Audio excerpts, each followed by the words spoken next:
नमस्कार दर्शकों, भारत टीवी में आप सभी का स्वागत है। आज हमारे बीच में रोहताश नगर वार्ड की बात करें तो वार्ड अध्यक्ष वरुण अग्रवाल साहब हैं, आम आदमी पार्टी से हैं, कर्मठ हैं, युवा नेता हैं और सबसे बड़ी महत्वपूर्ण बात, टिकट की दौड़ में भी सबसे आगे हैं। वरुण जी, बहुत बहुत स्वागत है भारत टीवी के अंदर। राहुल भाई नमस्कार, भारत टीवी के सभी दर्शकों को मेरी तरफ से नमस्कार। वरुण जी, निगम 2022 की चुनाव की तैयारियां शुरू हो चुकी हैं।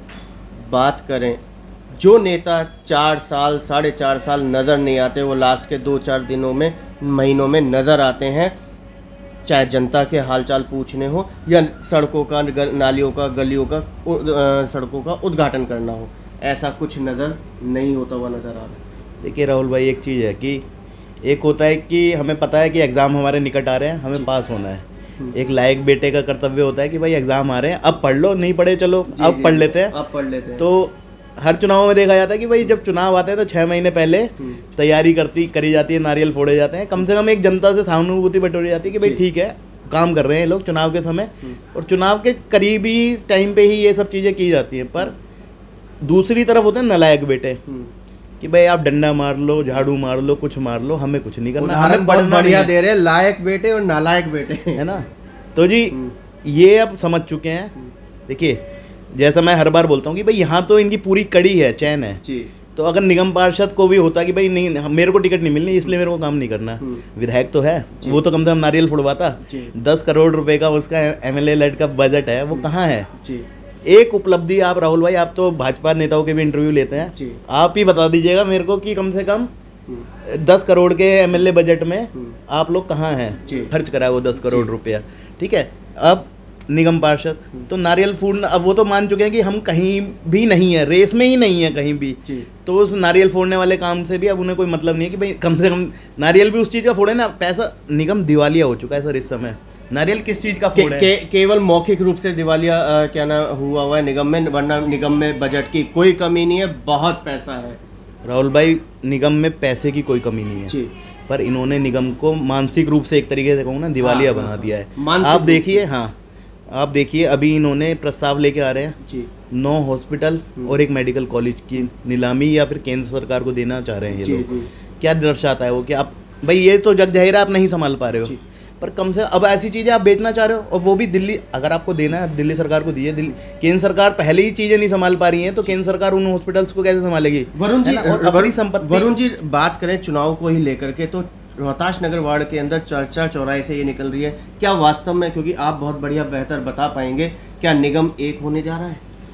निगम एक, जहाँ तक जी हमने भी सुना है, निगम एक करने का इनका प्रयास है। अब इन्हें ज़मीनी तौर पे इनको ज़मीनी हकीकत पता है कि अब जीतने वाले नहीं हैं, तो कहीं ना कहीं जो इनका अपना ऐसे नहीं जीतेंगे, कैडर वोट है हर वार्ड में। कैडर वोट सर धरा रहता है, कैडर वोट तो 8-8 हज़ार कैडर वोट है सर। 8,000 कैडर वोट से चुनाव नहीं जीता जाता, और कैडर भी परेशान हो चुका है।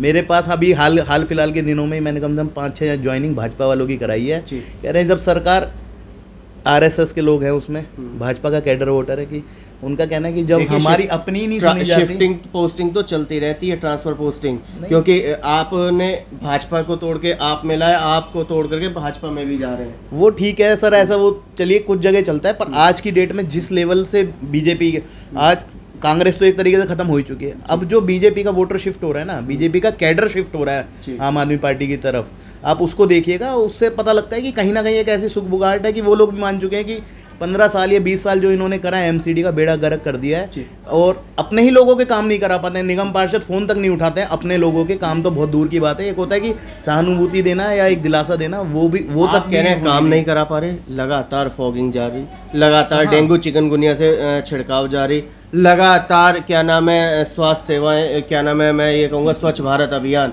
ये कहाँ की बात हो रही है? फॉगिंग, हाँ फॉगिंग दिल्ली में जी सर। डेंगू के इस बार फॉगिंग का कहीं नामो निशान नहीं पूरी दिल्ली में। डेंगू के मच्छरों की दवाई के नाम पे जो छिड़काव है, 80 करोड़ रुपए खा गए हैं उस चीज़ का। आप, मेरे को तो समझ नहीं आ रहा, मतलब आपने कहाँ देखा है? अगर और किसी वार्ड में, मैं 38 वार्ड में रहता हूँ, अपने रोहताश नगर विधानसभा भी देखता हूँ अपने चारों वार्ड के अध्यक्षों के साथ, तो कहीं पूरे वार्ड में आप एक जगह बता दीजिए जहाँ पे फॉगिंग हुई है, जहाँ पे मच्छरों की दवाई का छिड़काव हुआ है। अभी मेरे पास एक लेटर है, मैं दिखाऊंगा, अभी मैंने हाल फिलहाल के दिनों में दिया है कि भाई कुछ गलियों में, अपने क्षेत्र की गलियों के, कि भाई यहाँ छिड़काव किया जाए, कोई उस पर सुनवाई नहीं है, कोई कार्रवाई नहीं हो रही है उस पर। तो बहुत बड़ा वार्ड है ना, आप घर से निकले दूसरे जगह पहुंचे बूथ लेवल पे, जब हम कैडर की बात, पता चला कि आपके घर के यहाँ हो सर गया। वार्ड कितना ही बड़ा हो, वार्ड से बड़ी विधानसभा है। जब हम कैडर की बात करते हैं ना, तो कैडर में आपको ये नहीं कि आपको उस गली में जाना है उस गली में जाना है, आपको हर यहाँ बैठे बैठे। दिल्ली सरकार की बात करें तो वो क्या चार चांद लगा रही है सर। अब दिल्ली, हाँ दिल्ली में बहुत बढ़िया, पानी पानी कर दिया आप लोगों ने। बहुत बढ़िया। दिल्ली सरकार के बारे में आपको मैं अभी 1-2 दिन की ही बात बता देता हूँ जो महत्वपूर्ण निर्णय लिए गए हैं। सबसे पहले तो अभी आज के पेपर में ही है, दिल्ली सरकार ने निर्णय लिया है कि 2024 तक घर घर 24 घंटे पानी की सप्लाई होगी। दिल्ली को 3 जोन में बांटा गया है, उन 3 जोन के जरिए कंसल्टेंट नियुक्त किए जाएंगे, 24 घंटे दिल्ली में पानी की सप्लाई की सुनिश्चित की जाएगी। दूसरा काम मैं आपको बता देता हूँ, जैसे कि शिक्षा में बदलाव तो हम देख ही रहे हैं, जब से दिल्ली सरकार आई है शिक्षा एक उनका महत्वपूर्ण पॉइंट है जिस पे दिल्ली सरकार लगातार काम कर रही है। अब उसी कड़ी में एक नया मुकाम को पाने के लिए दिल्ली सरकार ने एक और महत्वपूर्ण कदम लिया है कि जितने भी हमारे टीचर्स हैं, जितने भी हमारे सरकारी स्कूलों में टीचर्स हैं, स्टाफ हैं, अगर वो लोग विश्व की 100 टॉप यूनिवर्सिटी के साथ एग्रीमेंट किया गया है, अगर वो लोग वहाँ पे जाके अपना कोई हायर एजुकेशन के लिए कोई शिक्षा प्राप्त करना चाहते हैं तो उसका खर्चा पूरी दिल्ली सरकार उठाएगी, और उसके साथ साथ उस टीचर को ऑन ड्यूटी भी माना जाएगा। सरकार का मानना है कि अगर ये लोग हायर एजुकेशन ले रहे हैं तो ये किसके लिए ले रहे हैं? बच्चों को बच्चों को हायर एजुकेशन देने की बात हो रही है, नौकरी भी दोगे? नौकरियां कहाँ हैं? यही हमारी सरकार का जो मकसद है, हम सरकार चाहती है कि हम नौकरी लेने वाले नहीं, नौकरी देने वाले बने। उसी को सोचते हुए ये तो केंद्र सरकार की, मोदी जी की है कि आत्मनिर्भर बनो। सर आत्मनिर्भर बनो, आत्मनिर्भर बनने के लिए कुछ तो देना पड़ेगा ना बच्चों को। आज हम बात करते हैं किताबी ज्ञान की। किताबी ज्ञान से आप बस नौकरी पा सकते हो, नौकरी दे नहीं सकते। आपका माइंडसेट एक ऐसा माइंडसेट होना चाहिए कि मैं जॉब सीकर नहीं, जॉब प्रोवाइडर बनूं।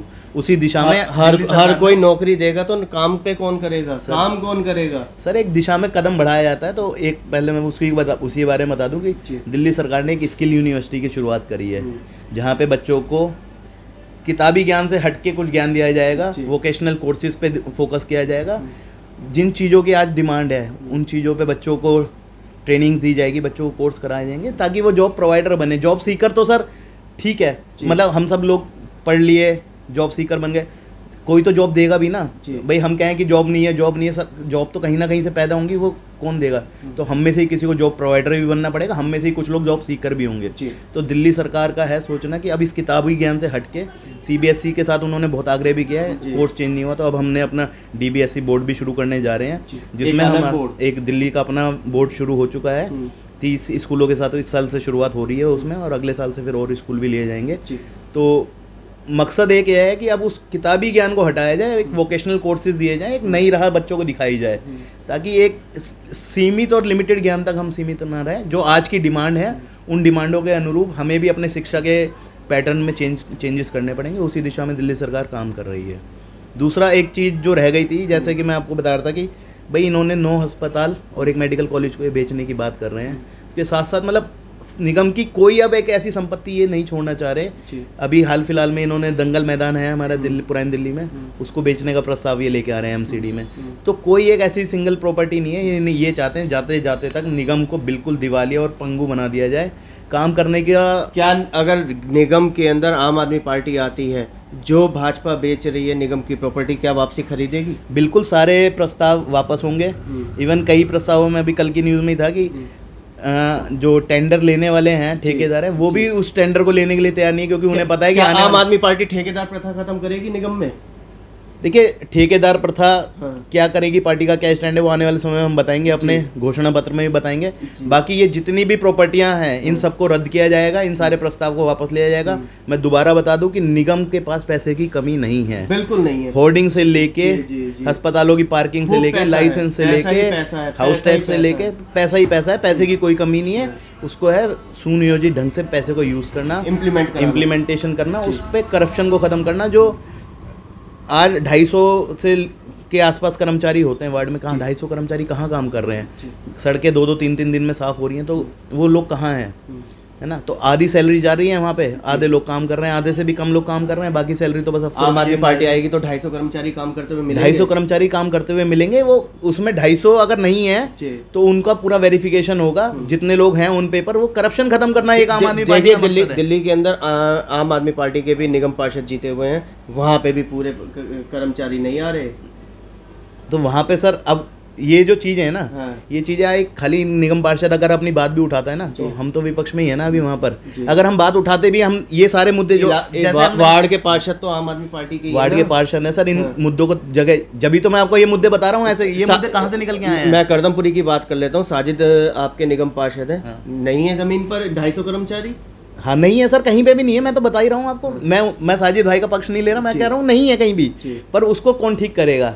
निगम में जो सत्ता में चीजें बैठी हैं, हम तो ये मुद्दे कहाँ से निकल के आए हैं हमारे पास, मुझे कहाँ से पता लगा? भाई हमारी जो निगम पार्षद है वो बता रहे हैं कि 250 कर्मचारी है ही नहीं। हम इसकी लड़ाई कहाँ तक लेके लड़े हैं? मतलब सड़क पे भी लड़ रहे हैं, हम निगम में भी लड़ रहे हैं इसकी लड़ाई को। निगम में झाड़ू आएगी तो सारे झाड़ू सड़क पे नजर आएगी। बिल्कुल बिल्कुल बिल्कुल 100%। दिल्ली में जो बुनियादी सुविधाएं थी वो हमने दी हैं। अब दिल्ली की दूसरी जो बुनियादी सुविधाएं हैं, साफ सफाई को लेकर निगम में आम आदमी पार्टी आएगी, और दिल्ली का विश्व में जो एक टूरिस्ट कैपिटल के रूप में हम इसको बनाएंगे दिल्ली को।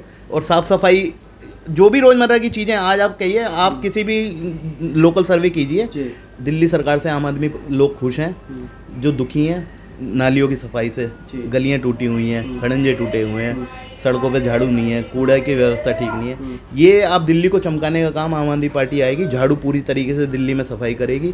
झाड़ू हमारा चुनाव चिन्ह है, तो सफाई के लिए तो बिल्कुल, तो 2022 का निगम का चुनाव है, लोगों का आम आदमी पार्टी पे पूरा भरोसा है और भाजपा की इस बार साफ। रोहतास नगर वार्ड की बात करें तो कितना पक्ष में जा रहे हैं जनता? मैं रोहतास नगर वार्ड के साथ पूरी विधानसभा की अगर बात करूं तो इस बार वार्ड की बात कर रहा हूँ, वार्ड आप ही के वार्ड की बात। मैं वार्ड की बात करूं तो वार्ड में तो इस वार्ड में मैं आपको 100% कह सकता हूं कि भाजपा जा रही है। कैडर वोट पे सेंध लगा दी है, कैडर वोट तक सेंध लग गई है। RSS के गढ़ में भी हमने सेंध लगा दी है। इस बार आप देखिएगा ये चुनाव एक तरफा रहेगा। रोहतास नगर वार्ड में कैंडिडेट कोई भी है, चुनाव एक तरफा रहेगा। ये बात मैं आपको लिख के दे सकता हूँ किसी भी पेपर पे। तो ये थे हमारे बीच में वार्ड अध्यक्ष रोहतास नगर से वरुण अग्रवाल, जिनका सीधा सीधा ये कहना है कि रोहतास नगर वार्ड के अंदर सेंध लग चुकी है, RSS के गढ़ में भी सेंध लगा दी है, ऐसा इनका कहना है। समय ही बताएगा कि कमल छाएगा या झाड़ू का निशान छाएगी। कैमरामैन पवन शर्मा के साथ राहुल शर्मा, भारत टीवी के लिए।